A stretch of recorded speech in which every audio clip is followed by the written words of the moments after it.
to the Subcommittee on Consumer Protection, Product Safety, and Data Security. We are now in order.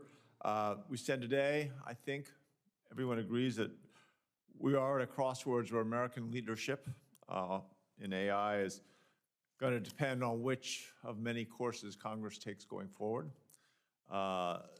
This has been, can, and should remain a nonpartisan, or let's say that a bipartisan effort that focuses on certain core issues. I think promoting transparency in how developers build new models, adopting evidence-based standards to deliver solutions to problems that we are aware of, that we know of, that exist in AI.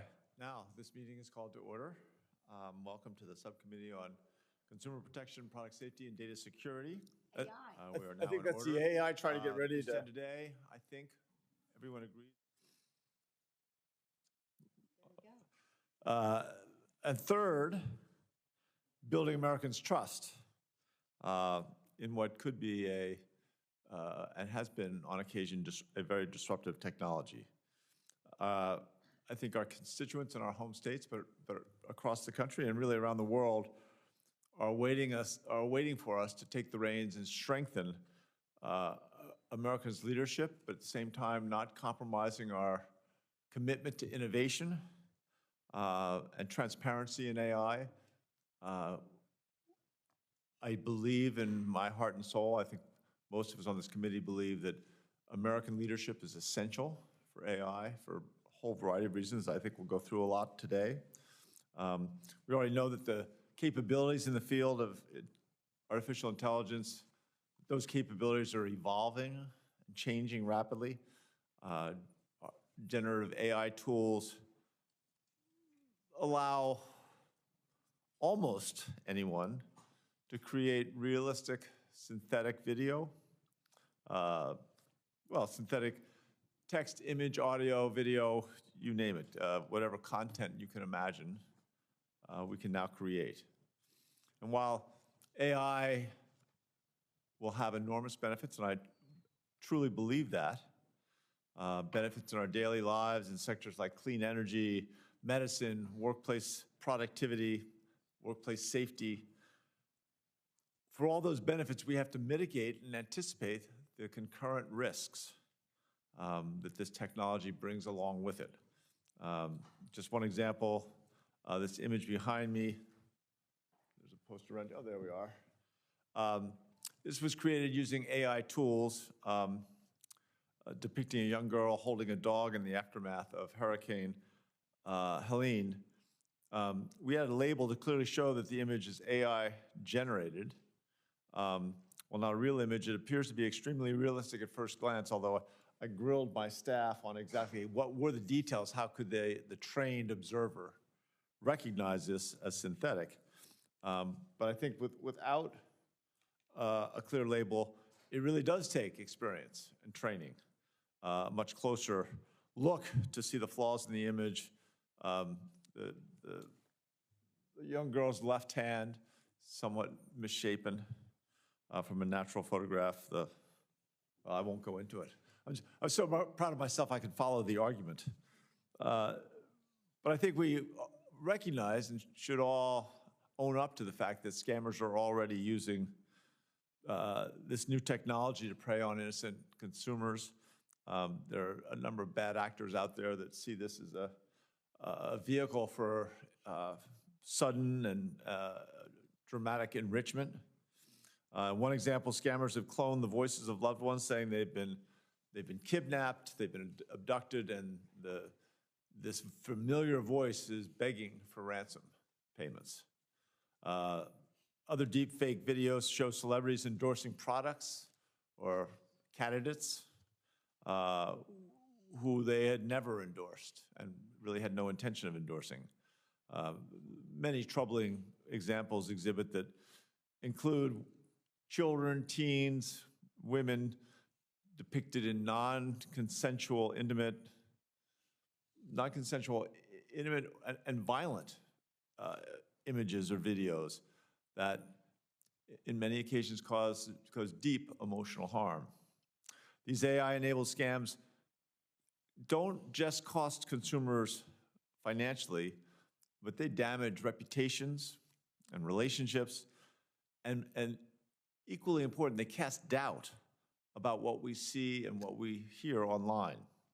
As AI-generated content gets more elaborate, more realistic, literally almost anyone can fall for one of these fakes. I think we have a responsibility to raise the alarm for these scams and these frauds and begin to be a little more aggressive in what can be done to avoid them. During our hearing today, we'll begin to understand and look at some of the tools and techniques companies and consumers can use to recognize malicious deepfakes, to be able to discuss which public and private efforts are needed to educate the public with the experiences and the skills necessary to avoid AI-enabled scams. And then thirdly, to highlight enforcement authorities that we can establish to deter bad actors and prevent further harm coming to consumers. This committee is already at work on this, has already drafted, amended, passed several bipartisan bills focused on AI issues.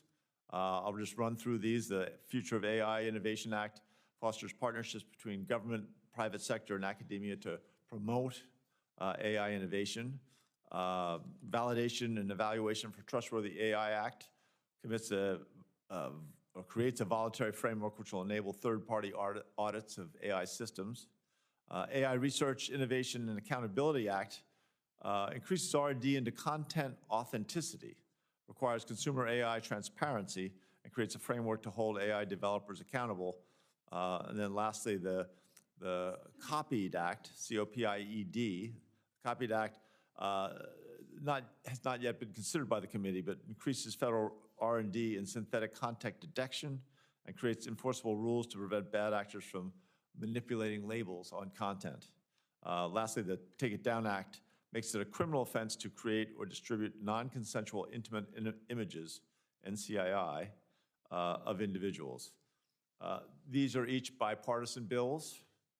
They lay the groundwork for responsible innovation, address real problems with thoughtful solutions. They're not perfect, and I trust will come out of information where we'll get improvements from your sage wisdom. We look forward to working hard together to get these across the finish line and passed into law in the coming weeks. But we know that the bad actors, unfortunately, still continue to try and use this technology for fraudulent purposes. To combat fraud, the Federal Trade Commission, the FTC, recently adopted rules to prohibit the impersonation of government agencies and businesses, including through the use of AI. The FTC is also considering extending this protection to individuals, including through visual or audio deep fakes. This is one very good example of a federal agency taking decisive action to address a specific harm, but we need to all encourage further targeted and specific efforts with this basic common sense rule. States across the country have begun to enact legislation, states being the laboratories of democracy, to try and address the creation, distribution of deepfake media. Again, the map behind me here shows states taking action. The yellow states have enacted legislation related to AI use in election context. States in purple have enacted legislation related to non-consensual intimate imagery, and states in red have enacted legislation related to both of these, and instead to address other AI-generated media concerns. And as we can see, this is right now a patchwork of protections, which is defying the need for predictability, which pretty much any industry needs to prosper. A consistent federal approach would be tremendously beneficial to fill in these gaps and make sure we're protecting all Americans. Promoting responsible AI, also rely on our partners in the private sector, a number of companies, Anthropic, Google, Microsoft, OpenAI, a number of others have made voluntary commitments to responsible AI practices. These include commitments to help Americans understand whether types of content they see is AI generated. It could also be done through watermarks, similar technology that identifies the origin, ownership, or permitted uses of a piece of AI-generated content. Today, we're going to hear from leading experts, all of you, in artificial intelligence and AI-generated media about what, from your perception, what's already happening, but more importantly, what else needs to be done, where we should be focusing. Hopefully, working together, we can do a better job of protecting Americans from these potential risks and the scams and frauds, but at the same time make sure that we unleash the innovation that this country is known for, and especially in this emerging technology. I don't have to go into the importance of the competition around AI, that this is a competition that some of our global rivals take very seriously, and if we are any less focused on that, that will be to our own detriment. I want to welcome each of our witnesses who are joining us today. Dr. Hani Farid, professor of the University of California at Berkeley School of Information. Mr.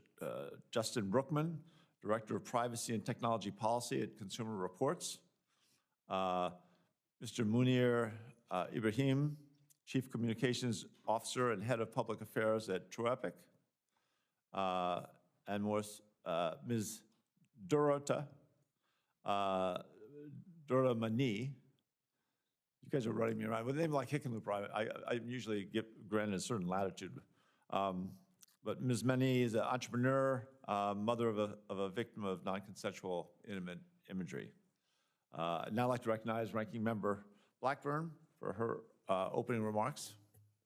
Thank you, Mr.